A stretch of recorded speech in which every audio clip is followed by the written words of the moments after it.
Hello बच्चों, एक बार फिर स्वागत है आप सभी का आपके अपने परिवार गामा करियर क्लासेस में।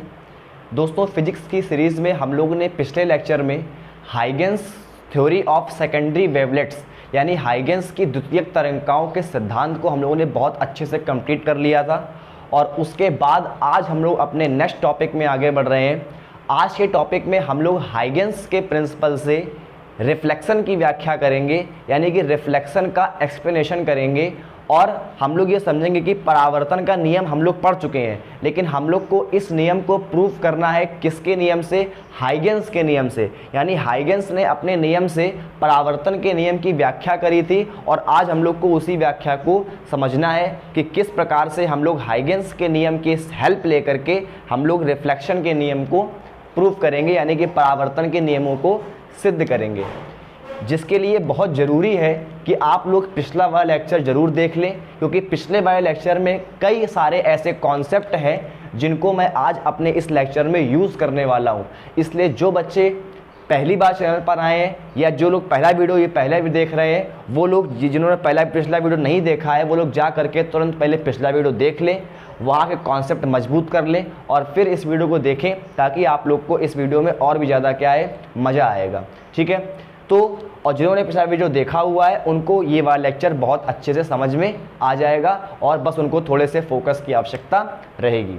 चलिए, तो चैनल को सब्सक्राइब कर लीजिए अगर अभी तक सब्सक्राइब नहीं किया है, और वीडियो को लाइक कर दीजिए और ज़्यादा से ज़्यादा शेयर कर दीजिए। स्टार्ट करते हैं अपना आज का टॉपिक। हाइगेंस के नियम की हेल्प लेकर के रिफ्लेक्शन के नियमों को हम लोग प्रूव करेंगे। चलिए स्टार्ट करते हैं बच्चों। हाइगेंस के नियम को हेल्प लेकर के हम लोग को प्रूव करना है रिफ्लेक्शन, यानी कि परावर्तन के नियमों को हम लोग को प्रूव करना है।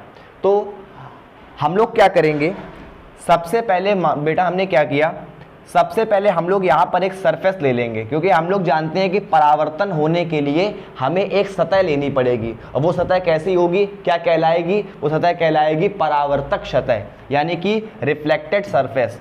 तो सबसे पहले मान लो कि हमने ये एक सरफेस ले ली, ये सरफेस ले ली।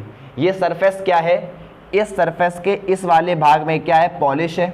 हम सभी लोग जानते हैं कि परावर्तन में क्या होता है, सतह के एक भाग में क्या होती है, पॉलिश, और दूसरे भाग से क्या होता है, परावर्तन। तो ये क्या है, इसको हम क्या बोलेंगे, ये है हमारी रिफ्लेक्टेड सरफेस, यानी कि इसको हम लोग, ये है हमारी परावर्तक सतह। क्या है, परावर्तक सतह है, यानी कि रिफ्लेक्टेड सरफेस है। अब मान लीजिए कि कोई दो पैरेलल रेज हैं जो कि इस सतह पर क्या होती हैं, आपतित होती हैं। जैसे मान लो पहली रेज आपकी ये है जो कि इस सरफेस पर आपतित होती है इस तरह से, और दूसरी रेज इसके पैरेलल है जो कि आपके इस सरफेस पर आपतित हो रही है। ये दो हमने पैरेलल रेज ले ली जो कि आपके इस सरफेस पर क्या होंगी, आपतित होंगी। क्या होंगी, आपतित होंगी। तो ये दो रे हमने ले ली जो कि आपकी इस सतह पर क्या हो रही है, आ रही हैं। इसको हम मान लेंगे P और Q। क्या मान लेंगे, P और Q। तो ये दो रेज आ रही हैं जो कि आपके इस सरफेस पर क्या हो रही हैं, आपतित हो रही, यानी कि इंसिडेंट हो रही है। जो हमने ये परावर्तक सतह मानी है, ये सतह कौन सी मान लेंगे, x और y। ये सतह क्या हो जाएंगी, x और y। तो x y क्या है, ये आपकी रिफ्लेक्टेड सरफेस है, यानी कि परावर्तक सतह है। और ये PQ रेज, P रेज और Q रेज क्या हो रही है, आपतित हो रही है। अब अगर मैं आपसे ये कहूँ कि ये तो क्या है, रेज है, ये कैसी रेज है, आपतित तरंगे हैं, यानी कैसी हैं, आपतित तरंगे हैं। तो हम लोग ये बोल सकते हैं कि ये लोग क्या है, आपतित किरणें हैं, क्योंकि ये पृष्ठ पर क्या हो रही है, आपतित हो रही हैं। तो ये क्या है, आपतित किरण है, किरणें हैं। ठीक है, आपतित किरणें हैं कौन, PQ। अब मैं आपसे ये कहूँ कि आप एक आपतित तरंगाग्र बना दो, यानी कि आप एक क्या बना दो, वेवफ्रंट बनाओ जो क्या हो रहा है, आपतित हो रहा है। तो सिंपल सा काम हम लोग जानते हैं कि रेज, ये वाली रेज आपतित हो रही है और इन रेज के परपेंडिकुलर जो होगा वो वेव फ्रंट होता है। यानी कि हम कहेंगे कि हमारा जो ये वेव फ्रंट है, ये जो हमारा वेव फ्रंट है, ये क्या है, ये है हमारा आपतित होने वाला तरंगाग्र। रेज के परपेंडिकुलर, ये रेज आ रही थी इनके परपेंडिकुलर, मतलब ये एंगल भी 90 और ये एंगल भी 90, तो रेज के परपेंडिकुलर हमने क्या खींच दिया, तरंगाग्र, यानी कि वेव फ्रंट, और ये तरंगाग्र हमारा कैसा तरंगाग्र होगा, आपतित तरंगाग्र होगा, क्योंकि ये किरणें कैसी थी, आपतित, और इसके लंबवत जो तरंगाग्र होगा वो कैसा होगा, आपतित तरंगाग्र होगा। इसको हम लोग क्या बोलेंगे, इस पॉइंट को मान लो कि हमने बोल दिया m पॉइंट, और इस पॉइंट को हम क्या बोल देंगे, n पॉइंट। तो ये जो हमारा mn है, ये mn क्या है, आपतित तरंगाग्र है, क्या है, आपतित तरंगाग्र है। तो m और n क्या है, आपतित तरंगाग्र हो गया, रेज के परपेंडिकुलर क्या हो गया, तरंगाग्र हो गया। अब एक बात माना, हम यहाँ पर कुछ बातें पहले मान लेंगे, हम यहाँ पर कुछ बातें पहले ये आपको ये बता रहे हैं, उसको आप समझना। ये जो हमने XY सरफेस मानी है, ये जो हमने XY सतह मानी है, ये इस बोर्ड के परपेंडिकुलर है, यानी सतह इस तरह से है, कैसी है, इस तरह से, बात समझ में आ रही है, ये बोर्ड के कैसी है, परपेंडिकुलर है। और दूसरी बात कि ये जो हमने वेव फ्रंट माना है, ये जो वेव फ्रंट बनाया है, ये भी बोर्ड के परपेंडिकुलर है, यानी कि ये सतह और ये वेव फ्रंट, ये दोनों इस बोर्ड के क्या है, परपेंडिकुलर है। यानी ये सतह कैसी है, इस तरह से है, और ये वेव फ्रंट कैसा है, इस तरह से है, मतलब ऐसे वेव फ्रंट है और ऐसे क्या है, सतह है, बोर्ड के परपेंडिकुलर है, ऐसे और ऐसे, समझ गए। तो ये और mn वेव फ्रंट और xy जो मेरी सतह है, वो दोनों कैसे हैं, बोर्ड के परपेंडिकुलर हैं। देखो, जब ये mn तरंगाग्र यहाँ पर सरफेस पर टकराता है, तो सबसे पहले इस तरंगाग्र का कौन सा पॉइंट टकरा रहा है, m पॉइंट टकरा रहा है। कौन सा पॉइंट टकरा रहा है, m पॉइंट इस सरफेस पर टकरा रहा है। अब जब ये तरंगाग्र आगे बढ़ेगा, तो इसके जो ये बीच के पॉइंट हैं, ये धीरे धीरे क्या होंगे, इस सतह पर टकराएंगे। पहले मान लो ये वाला पॉइंट यहाँ टकराया, यहाँ जो पॉइंट होगा वो आगे टकराएगा, यहाँ पॉइंट होगा वो और आगे टकराएगा, यहाँ जो पॉइंट होगा वो और आगे टकराएगा। यानी कि ये वेव फ्रंट जब आगे बढ़ेगा, तो ये सारे पॉइंट जो इसके बीच में होंगे, ये धीरे धीरे क्या होंगे, इस सरफेस से टकराएंगे। अब जो ये n पॉइंट है, ये जो n पॉइंट है, ये वाला n पॉइंट जाकर के कहाँ टकराएगा, ये वाला n पॉइंट जो है वो यहाँ जाकर के क्या होगा, टकराएगा। कहाँ पर जाकर टकराएगा, यहाँ पर जाकर के क्या होगा, टकराएगा। तो ये जो n पॉइंट है, ये यहाँ पर जाकर टकराएगा। अब ये जो n पॉइंट है, हम ये मान रहे हैं कि ये जो जिस मीडियम की हम बात कर रहे हैं, जिस मीडियम में हम ये काम कर रहे हैं, उस मीडियम में जो प्रकाश की चाल है वो कितनी है, c। कि कितनी चाल है, c चाल है। यानी कि हम ये मान रहे हैं कि इस में जो प्रकाश की चाल है वो कितनी है, c। यानी कि माध्यम में प्रकाश की चाल c है। तो माध्यम में प्रकाश की जो चाल है वो कितनी है, c है। और हमने ये माना कि ये जो n पॉइंट है, इसने इस सरफेस पर पहुंचने में कितना समय ले लिया, t समय ले लिया। कितना समय ले लिया, t समय ले लिया। तो अगर इस n पॉइंट ने इस सरफेस पर यहाँ तक पहुँचने में कितना समय ले लिया, t समय ले लिया, t समय में, और कितने चाल से चल रहा है, ये c चाल से चल रहा है। तो इसका मतलब कि इस n पॉइंट ने इस पॉइंट तक, इस पॉइंट को अगर मैं मान लूँ क्या, अगर मैं इस पॉइंट को मान लूँ b पॉइंट, क्या मान लूँ, b पॉइंट, तो इस पॉइंट ने क्या किया, n पॉइंट ने इस b पॉइंट तक पहुंचने में कितना समय ले लिया, t समय। और किस चाल से चल रहा है ये, c चाल से, क्योंकि इस माध्यम में हमने प्रकाश चाल कितनी मानी है, c। तो ये लाइट यहाँ पर c चाल से चलेगी। तो ये n पॉइंट यहाँ तक पहुंचने में कितनी दूरी तय कर लेगा, डिस्टेंस कितनी हो जाएगी, c इंटू टी, क्योंकि डिस्टेंस का फॉर्मूला होता है चाल इंटू समय। यानी कि ये डिस्टेंस कितनी हो जाएगी, ct। ये डिस्टेंस कितनी हो जाएगी, ct डिस्टेंस हो जाएगी। बात समझ में आ रही है। तो ये डिस्टेंस कितनी हो जाएगी, ct। क्यों, क्योंकि c क्या है, चाल, और t क्या है, समय। तो दूरी क्या हो जाएगी, समय इंटू चाल, यानी कि velocity into speed into time. तो स्पीड c इंटू टाइम यानी कि t, तो डिस्टेंस क्या हो जाएगी, ct। अब समझना, जब ये वाला वेव फ्रंट यहाँ पर पड़ेगा तो ये n पॉइंट यहाँ पर टकराएगा। अब जैसे ये वेव फ्रंट इस m पॉइंट से टकराया, तो अब हम लोग यूज करेंगे हाइगेंस का सेकंड प्रिंसिपल। हाइगेंस का सेकंड प्रिंसिपल क्या कहता है, हाइगेंस का सेकंड प्रिंसिपल ये कहता है कि इस वेव फ्रंट का जो हर पॉइंट होगा वो किसकी तरह कार्य करेगा, एक सोर्स की तरह कार्य करेगा, एक नए सोर्स की तरह कार्य करेगा। तो अगर मान लो ये m पॉइंट यहाँ पर, जब ये वेव फ्रंट यहाँ पर पड़ा, जब ये वेव फ्रंट यहाँ पर इस m पॉइंट पर आया, तो m पॉइंट पर जो ये बनेगा ये एक नए सोर्स की तरह कार्य करेगा और इससे फिर क्या निकलेंगी, सेकेंडरी वेवलेट्स यानी कि द्वितीयक तरंगिकाएं निकलेंगी। बात समझ में आ रही है? तो इससे क्या निकलेंगी, सेकेंडरी वेवलेट्स। अब जितने टाइम में ये n पॉइंट यहाँ पहुँच जाएगा उतने ही टाइम में यहाँ से सेकेंडरी वेवलेट्स निकलेंगी और वो कहाँ तक पहुँचेंगी, कितनी दूरी तय कर लेंगी।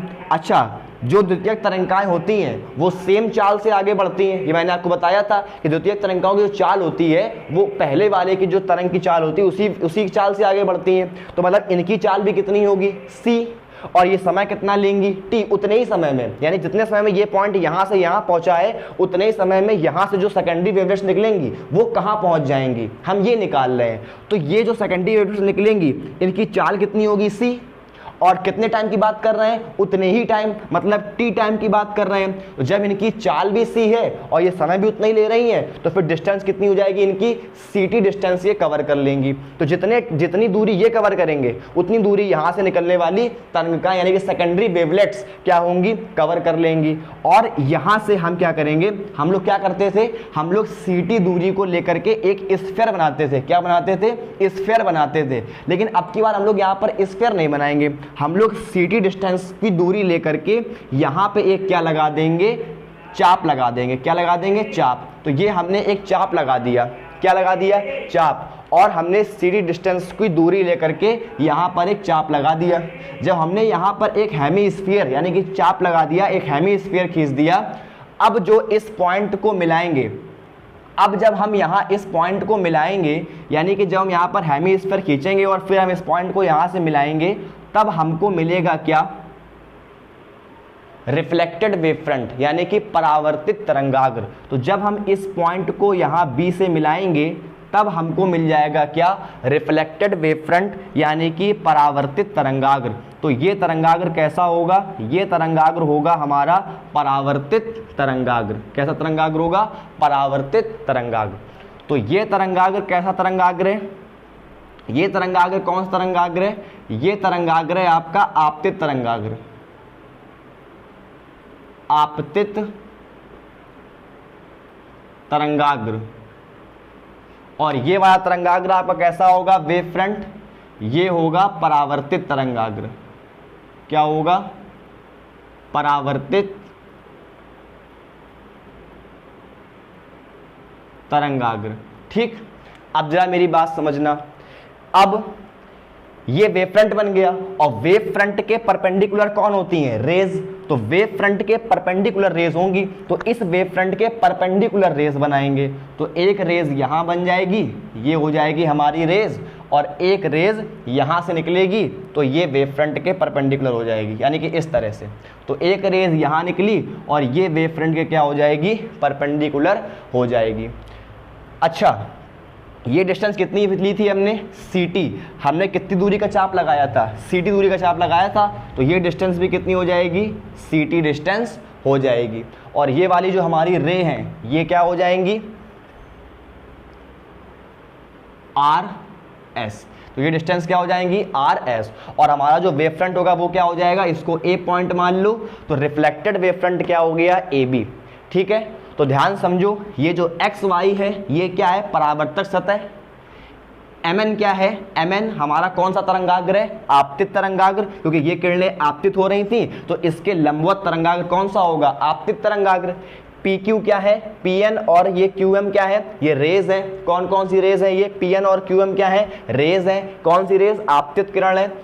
ये ar और bs, AR और BS ये क्या है, रिफ्लेक्टेड रे है, यानी कि परावर्तित किरणें हैं। और दूसरी बात, ये जो तरंगाग्र होगा इनके परपेंडिकुलर जो तरंगाग्र है वो कौन सा तरंगाग्र होगा, परावर्तित तरंगाग्र होगा। ठीक है, तो ये तरंगाग्र क्या है, कौन, AB क्या है, परावर्तित तरंगाग्र है।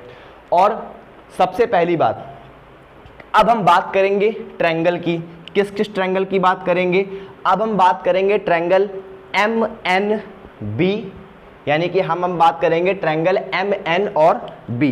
यहां पर लिख लेते हैं, अगर हम ट्रायंगल एन और बी की बात करें तथा और कौन ट्रायंगल की बात करें, ट्रायंगल देखो एम एन बी ये वाला हो गया और एक ये वाला हो गया, ट्रायंगल एम ए बी।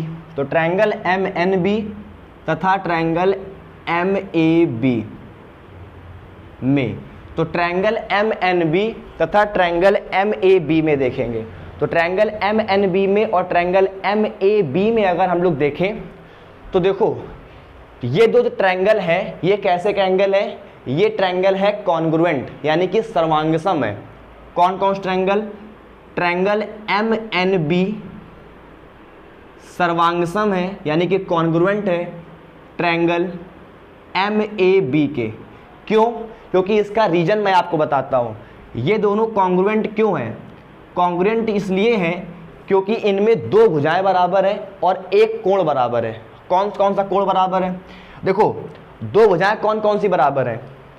अगर हम ट्रायंगल एम एन बी में देखें तो जो एन बी भुजा है वो कितनी है, सी टी, और इस वाले ट्रायंगल में जो एम ए भुजा है वो भी कितनी है, सी टी। तो इस वाले ट्रायंगल में एन बी जो है वो सी टी के बराबर है और इस वाले ट्रायंगल में जो एम ए है वो भी सी टी के बराबर है। तो दो भुजाएं कॉमन हो गई, एक भुजा ये मतलब एक भुजा कॉमन हो गई, ये हो गई एम ए, ये भी सी टी है, और ये एन बी ये भी सी टी है। तो इसको हम लिख देंगे कि जो एम ए है वो बराबर है एन बी के और ये दोनों किसके बराबर है, सी टी के। ये दोनों किसके बराबर है, सी टी के। दूसरी भुजा कौन सी बराबर है, देखो एम एन बी ट्रायंगल में और एम ए बी ट्रायंगल में जो एम बी भुजा है ये एम बी ये दोनों में कॉमन है, क्योंकि एम बी जो भुजा है वो एम एन बी में भी है और एम ए बी में भी है। तो जो एम बी है वो क्या है, उभयनिष्ठ है यानी कि दोनों में कॉमन है। तो एम बी क्या है, दोनों में कॉमन है। तो हम क्या लिखेंगे कि जो एम बी है वो क्या है, उभयनिष्ठ है यानी कि दोनों में क्या है, कॉमन है। क्या है, कॉमन है। बात समझ में आ रही है। और तीसरी बात देखो दो भुजाएं बराबर हो गई, एम ए बराबर हो गया एन बी के और एम बी बराबर हो गया एम बी के, क्योंकि दोनों में कॉमन था। अब एक एंगल बराबर कर दो, एंगल कौन सा बराबर होगा, देखो ये वाला ट्रायंगल क्या होगा 90, ये ट्रायंगल क्या होगा 90। क्यों, क्योंकि ये रेस थी, ये क्या है रे, तो ये तो रे है और ये क्या है वेव फ्रंट। तो रे और वेव फ्रंट के बीच में जो ये एंगल बनेगा ये क्या होगा 90। और उस प्रकार से यहां पर भी ये क्या है रे है और ये क्या है वेव फ्रंट। तो ये अंदर वाला एंगल कितना हो जाएगा, ये 90। तो ये वाला एंगल यानी कि एंगल जो एन है एम एन बी, कौन सा angle, angle M N B बराबर होगा किसके, एंगल एम ए बी के। ये ए वाला एंगल यानी एंगल किसके बराबर होगा, एम ए बी के। और दोनों ये होंगे कितने कितने 90 90, ये भी 90 क्योंकि रेज के परपेंडिकुलर होता है वेव फ्रंट इसलिए ये 90, और रेज के परपेंडिकुलर होता है वेव फ्रंट इसलिए ये 90। तो ये दोनों किसके बराबर होंगे, 90 डिग्री के बराबर होंगे।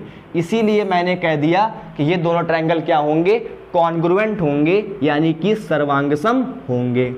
अब अगर हमने दो त्रिभुजों को सर्वांगसम सिद्ध कर दिया है तो अब हम इनमें कोई भी एंगल बराबर कर सकते हैं। कैसे, हम कौन सा एंगल बराबर करेंगे, हम बराबर करेंगे ये वाला एंगल और ये वाला एंगल। तो हम इस वाले ट्रायंगल में ये वाला एंगल और ये वाला एंगल बराबर करेंगे। ये एंगल कौन कौन से हैं, ये एंगल है एन, ये एंगल कौन सा है एन एम बी यानी ये एम वाला एंगल, यानी कौन सा एंगल, अतः हम क्या बराबर कर देंगे, अतः हम ये कह सकते हैं कि जो एंगल एन एम बी होगा यानी कौन सा एंगल, ये वाला एंगल, ये किसके बराबर होगा, इस वाले एंगल के बराबर होगा। क्यों, क्योंकि ये दोनों ट्रायंगल ये वाला और ये वाला ये दोनों क्या हो चुके हैं, सर्वांगसम सिद्ध हो चुके हैं। इसलिए हम इस वाले ट्रायंगल एंगल को इस वाले एंगल के बराबर कर देंगे। तो ट्रायंगल एन एम बी किसके बराबर होगा, एंगल ए बी एम के, किसके किसके बराबर होगा, एंगल ए बी एम के बराबर होगा। हम ये बात कह सकते हैं क्योंकि दोनों ट्रायंगल बच्चों सर्वांगसम सिद्ध हो चुके हैं। इसलिए हमने क्या कह दिया कि ट्रायंगल एन एम बी ये किसके बराबर होगा, ये ट्रायंगल ए बी एम के बराबर होगा। अब ये दोनों एंगल होंगे कितने? अब हम एंगल M यानी ये वाला एंगल और ये वाला एंगल निकाल लेंगे। कैसे निकालेंगे? ध्यान सुनना, इस चित्र में बहुत ध्यान से देखना। हम सभी लोग जानते हैं कि ये क्या है, ये वो वाला पॉइंट है जहां पर ये रे आकर के टकरा रही है। हम यहां पर खींच देंगे एक नॉर्मल। क्या खींच देंगे? नॉर्मल, यानी कि अभिलंब खींच देंगे। हम सभी लोग जानते हैं बच्चों क्या कि ये क्या है? Wave front. ये क्या है? ये है वेव फ्रंट। ये वेव फ्रंट है और ये क्या है? रे। तो वेव फ्रंट और रे के बीच में, बहुत ध्यान समझना, वेव फ्रंट और रे के बीच का एंगल कितना होता है? 90। क्यों? क्योंकि वेव फ्रंट हमेशा इसके परपेंडिकुलर होता है। तो वेव फ्रंट और रे के बीच का ये पूरा एंगल कितना हो जाएगा? 90। ध्यान समझना, ये पूरा एंगल कितना हो जाएगा? 90। कितना होगा? 90। अच्छा, ये वाला एंगल कितना होगा? ये वाला एंगल, तो ध्यान समझना, ये क्या है? आपतित किरण है और ये क्या है? अभिलंब है। आपतित किरण और अभिलंब के बीच का एंगल क्या होता है? आई। क्या होता है? आई। और ये पूरा एंगल कितना है? 90। यहां से लेकर के यहां तक का एंगल कितना है? 90। तो फिर ये एंगल कितना बचेगा? ये वाला, ये बचेगा 90 माइनस आई। कितना बचेगा? 90 माइनस आई। अब मेरी बात फिर समझना, ये एंगल 90 माइनस आई निकल आया। अब सुनो, अब अभिलंब को देखो। अभिलंब जो होता है वो पूरा इस प्लेन पर क्या होगा? परपेंडिकुलर। भाई इस प्लेन पर, XY प्लेन पर ये अभिलंब क्या होगा? लंबवत होगा। यानी कि ये पूरा एंगल, यहां से यहां तक का एंगल कितना होगा? ये पूरा एंगल भी 90 होगा। और अगर ये पूरा एंगल 90 हुआ तो इतना एंगल क्या है? 90 माइनस आई। तो फिर अंदर वाला क्या बचेगा? तो हम क्या कर देंगे, इस पूरे 90 में से 90 माइनस आई हटा देंगे। तो जब हम 90 में से 90 माइनस आई हटाएंगे तो क्या होगा? 90 माइनस 90 और प्लस का आई बन जाएगा। तो 90 से 90 कैंसिल हो गया, क्या बचेगा? केवल आई। यानी ये अंदर वाला एंगल कितना होगा?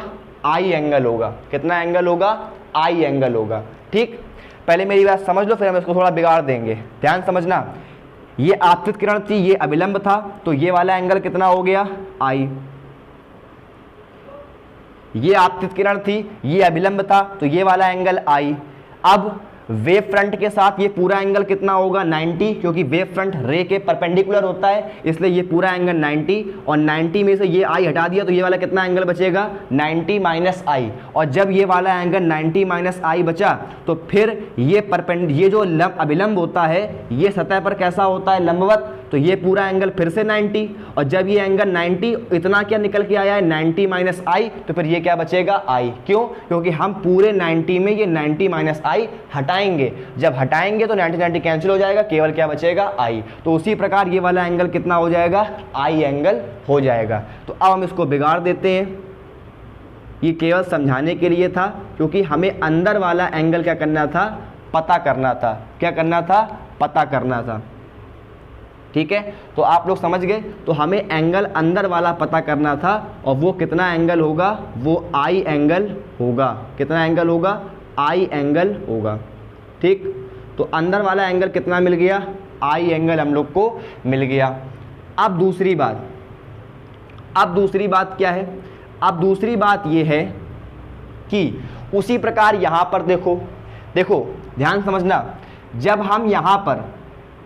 हम यहां पर क्या करेंगे? अभिलंब ड्रॉ करेंगे, तो ये रिफ्लेक्टेड रे, ध्यान समझना, ये रिफ्लेक्टेड रे यहां पर अभिलंब होगा। जैसे ये वाला एंगल आई निकला है, अगर हमने मान लो यहां पर अभिलंब खींचा, मैं फिर समझा रहा हूं, अगर आपने यहां पर एक अभिलंब खींचा तो अभिलंब खींचने पर क्या होगा? ये वाला एंगल क्या होगा? आर। क्यों? क्योंकि ये परावर्तित किरण है, और परावर्तित किरण में एंगल कितना बनता है? आर। तो परावर्तन कोण आर हो गया। आप समझना, ये वेव फ्रंट है, ये रेज है, और ये क्या है? Wave front. तो ये पूरा एंगल 90 होगा, तो ये वाला एंगल कितना बचेगा फिर? 90 माइनस आर बचेगा, ये वाला एंगल। अब सुनो, ये अभिलंब होता है, अभिलंब भी इस पर क्या होगा? लंबवत, यानी 90 डिग्री। और इस पूरे 90 में हम ये 90 माइनस आर हटाएंगे, तो फिर ये कितना बचेगा? ये केवल कितना बचेगा? आर बचेगा। कितना बचेगा? आर बचेगा। तो ये वाला अंदर वाला एंगल कितना आ गया? आर आ गया। समझ गए? तो अब हम इसको बिगाड़ दे रहे हैं, इन सब चीज़ों का कोई काम नहीं है, ये केवल आपको समझना है कि अंदर वाला एंगल कितना बनेगा। तो अंदर वाला एंगल बच्चों कितना आएगा, आर आएगा। ठीक है, अगर कोई दिक्कत हो एंगल निकालने में तो एक बार वीडियो को फिर से देख लेना, फिर से एक बार देख लो, मैंने बताया है अभी। और दूसरी बात कि आप लोग इसको एक बार घर में भी अपने मन से निकाल के देख लेंगे तो अंदर वाला एंगल आर आ जाएगा और ये वाला एंगल आई हो जाएगा। अब ये वाला एंगल आ गया आई और ये वाला एंगल आ गया आर, और ये दोनों एंगल हम पहले से ही बराबर कर चुके हैं सर्वांग सम सिद्ध करके, इसलिए हम ये कहेंगे कि एंगल आई एंगल आर के बराबर होगा, क्योंकि एम एन एम बी कितना एंगल निकल आया है, एंगल आई। तो एन एम बी कितना निकल आया है, एंगल आई, तो ये हो गया एंगल आई। और ये वाला एंगल ए बी एम कितना है, आर, तो ये क्या है, एंगल आर। और ये दोनों आपस में कैसे होंगे, बराबर। और यही हमारे परावर्तन का पहला नियम है कि आपतन कोण हमेशा परावर्तन कोण के बराबर होता है। ये हमारा पहला नियम सिद्ध हो चुका है कि आपतन कोण परावर्तन कोण के बराबर होता है। अब हम लोग को प्रूव करना है अपना सेकंड लॉ। सेकंड नियम कैसे प्रूव करेंगे, ध्यान समझना कि हम सेकंड नियम को किस तरह से प्रूव कर सकते हैं। मैं आपको समझाता हूं कि सेकंड नियम कैसे प्रूव करेंगे। प्रकाश की चाल थी c, प्रकाश की चाल कितनी थी c, और कितने और समय कितना ले रहा है, ये चाल लिखा था यहाँ पर c, और t क्या लिया है उसने, समय लिया है। ठीक है, ये बात मैंने। अब मैं आपको समझाता हूँ कि हम लोग द्वितीय नियम कैसे प्रूव करेंगे।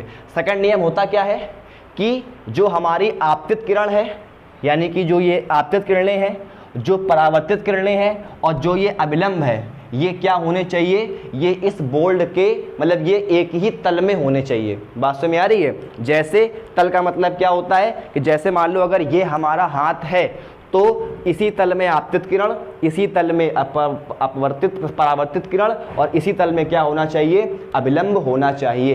ये तीनों एक ही तल में होने चाहिए, ये तीनों बोल्ड के तल में ही होने चाहिए। ये हमें प्रूफ करना है। ठीक, तो ध्यान समझना। सबसे पहले हम बात करते हैं किसकी, एक्स वाई की। ये एक्स वाई क्या है,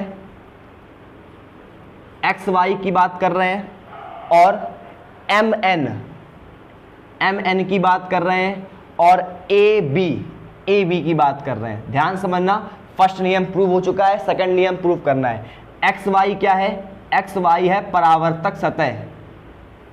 ध्यान समझना, एक्स वाई क्या है, परावर्तक सतह। एम एन क्या है, एम एन है आपतित तरंगाग्र।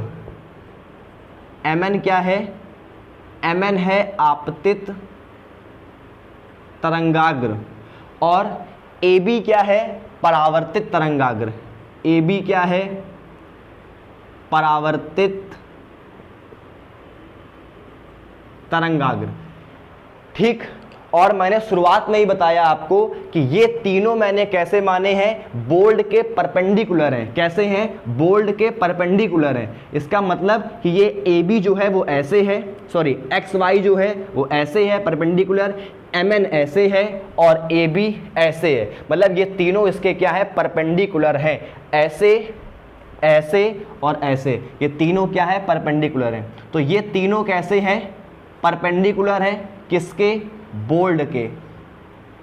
आप क्या लिख सकते हो कि परपेंडिकुलर किसके हैं, आपके पेपर के, जिस पेपर में आप लिखेंगे उस पेपर के परपेंडिकुलर है, या जिस कॉपी में लिखेंगे वो कॉपी के परपेंडिकुलर होगा। ठीक, और अभी मैं क्या लिख रहा हूं कि ये बोल्ड के क्या है, परपेंडिकुलर है, यानी कि लंबवत है।